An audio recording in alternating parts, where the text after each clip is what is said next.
You ask Tiger to solve. This deals with linear equations with one unknown. The final result is x equals -6. Let's solve it step by step.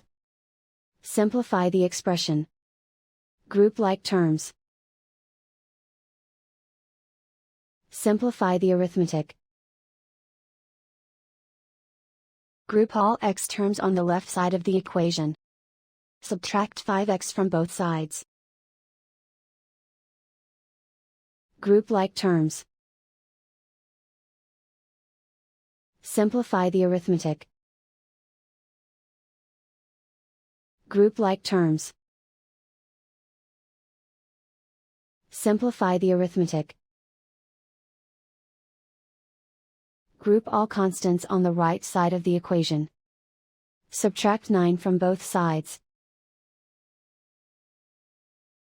Simplify the arithmetic.